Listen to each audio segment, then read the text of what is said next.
Welcome back to the Hawkeye Sports Report. We're now joined by softball head coach Marla Looper.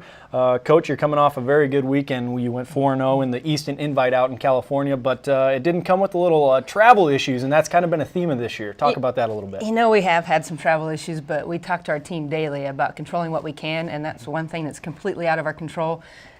We've got to deal with it, and our team has done a great job of just rolling with the punches, going with the flow, opened up with travel woes, so it started our season off right.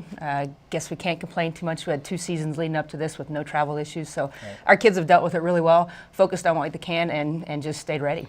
Talk about you had to go straight from the plane to the field, and then you played number 15 Stanford, knocked them off. Talk about how that all transpired. You know, we got a flight out of Dallas that got us in at 9 o'clock in Orange County. We were 30 minutes from the park.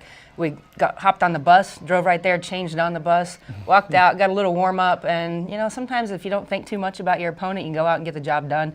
We spotted them too early, but then we came back with a vengeance, putting 6 up that same inning, and we just held control of it. And our kids walk on the field with confidence and acting like they belong there, so that's part of the reason we're able to get it done. So you knock off number 15 Stanford, then you have another ranked opponent later in the day. You knock them off. You had to be feeling pretty good after day 1 of the tournament. You know, day 1 was a good day for us. We still weren't perfect, and you know, no coach is ever satisfied, but we weren't perfect, and there's things that we can get better at. And I'm excited to see where we go when things start clicking on all cylinders, because then the sky's the limit for us. And the kids did a nice job regrouping. We took a little nap in between. We had nap time, just like we were in kindergarten again, and got up, got refreshed, got refueled, and got after it that night against Oregon State. Day 2, more success, another couple wins, and then Megan Blank was named Big Ten Player of the Week this week. Kind of talk about day 2 in Megan's honor. You know, day 2 we were facing off with the hometown favorite. They were Fullerton, and they were hot. They beat UCLA earlier. They had 2 good wins the night before, and so I was a little concerned going in to face them. Middle of the day, they were excited to play, but again, our girls put 7 up in the first 2 innings and pretty much put Fullerton on their heels the rest of the game. And it was nice to see that to start off our morning. And then finished out with Bakersfield. They threatened at the end, and I was just hoping we could finish and finish a great weekend.